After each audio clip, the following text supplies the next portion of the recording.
Heart-pounding moments of adrenaline-filled gunfights. Really? Yep, I'm right behind you. Fucking got him. Clutches. He's not with me.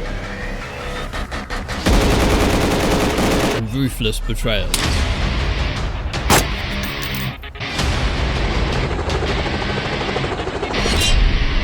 These are the moments you were anxiously anticipating in between your lonely sprinting through the Cherno-Russian forest. You were calmly catching up with a mate, and then snap! Your legs break. No, I joke. Instead, a bullet crack rips out the tree line and you're plunged into a world of danger. This is DayZ at its best, and we keep going back for more, both in-game and YouTube videos which have popularised those Frankie-esque storylines. Even today, people are flocking to Cherno-Russ for their daily dose of zombie love, and let's be honest, where the real magic is, farming. No, seriously, PvP action, which is arguably the heart of DayZ's allure. As of the 15th of June 2021, there were 26,480 players online in the last 24 hours. The all-time best ever peak was 45,000. In May, these numbers were sometimes hitting 30,000 players every day. This should give you an indication of DayZ's comeback after a rocky few years where numbers dipped to as low as 3,000 players daily. They were dark days. But with my magic crystal ball, I sort of predicted that DayZ would come back with a vengeance in my DayZ revival video. So you may be wondering, what's next for DayZ? And can we expect any more big game updates or bits of content? Maybe you own DayZ and, like me, you're unsure whether to get back into the game, or you're looking to pick up the game but you want to know whether the devs are still putting the work in. Well, this is the video for you. If you enjoyed watching, please drop a like and a comment and consider subscribing. I really appreciate your support. Vehicles. To cut to the chase, Bohemia have confirmed in a recent tweet that they have no immediate plans for boat or helicopter support.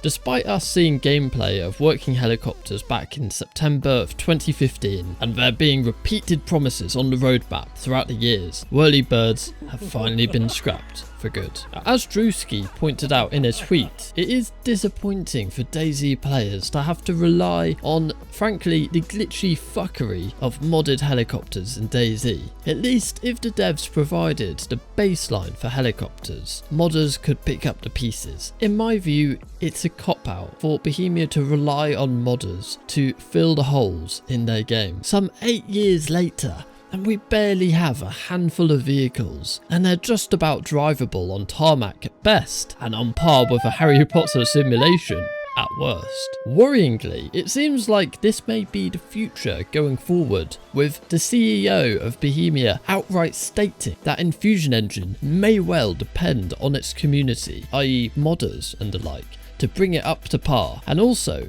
DayZ already providing enough revenue as it is without further investment or updates needed. It's kind of a similar situation in Star Citizen, where the devs have found a plateau where they can keep the game ticking over nicely and keep hauling in new players and sales. If the cash cow keeps moving, there's no incentive to change anything. Guns and other content and features.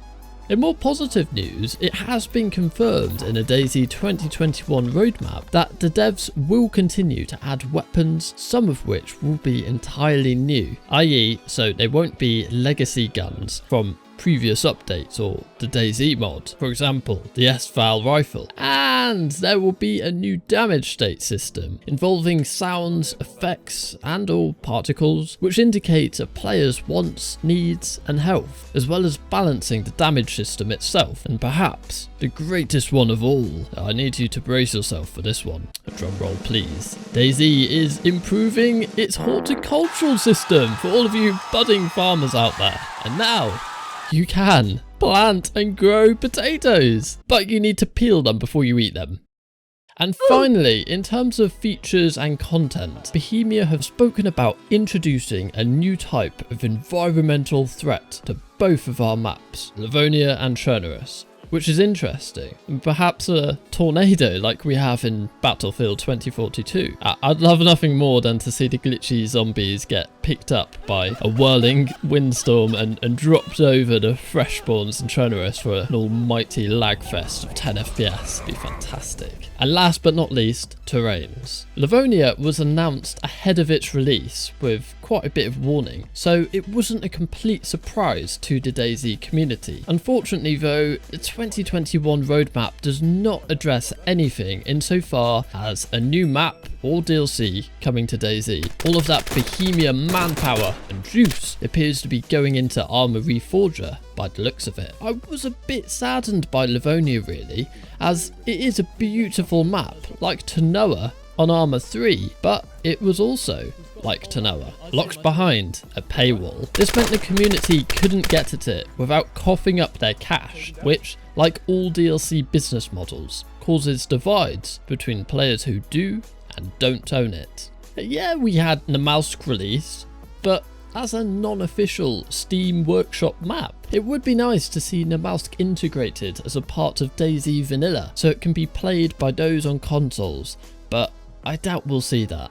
Yes, we have modded maps, but realistically 90% of the DayZ community still stick to Chernarus as their bread and butter, and in spite of all of its updates and changes since the Arma 2 variant, it is still Chernarus. Last but not least, as I had a few people ask me about this, Taviana will not be coming to DayZ Standalone like we saw with Namalsk. The guy who made Taviana is digging in his heels with the map and preventing any third parties from porting the map to DayZ without his express permission. Something to do with the fact he's making a game based entirely around the map itself, which is a great shame. So all in all, 4 updates are planned for DayZ this year. Bug fixes and the odd tweak here and there, but nothing juicy. It is surprising given that DayZ sold more copies than Arma 3 and it is currently one of Bohemia's biggest cash flows, so if you're playing on console, there really isn't much more to come unfortunately. But on PC, there is still a healthy modding community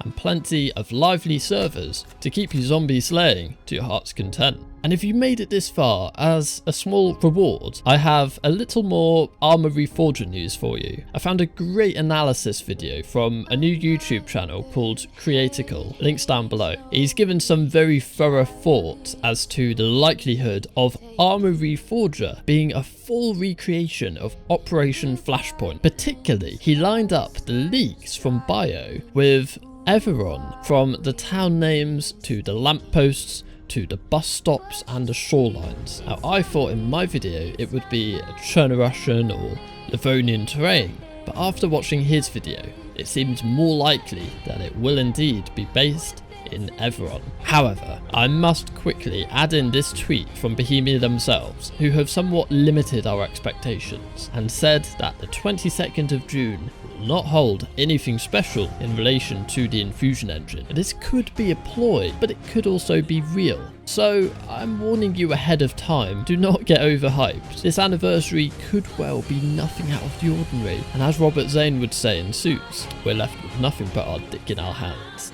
Thanks as always for watching guys, and have a fantastic week. TOMMEH out.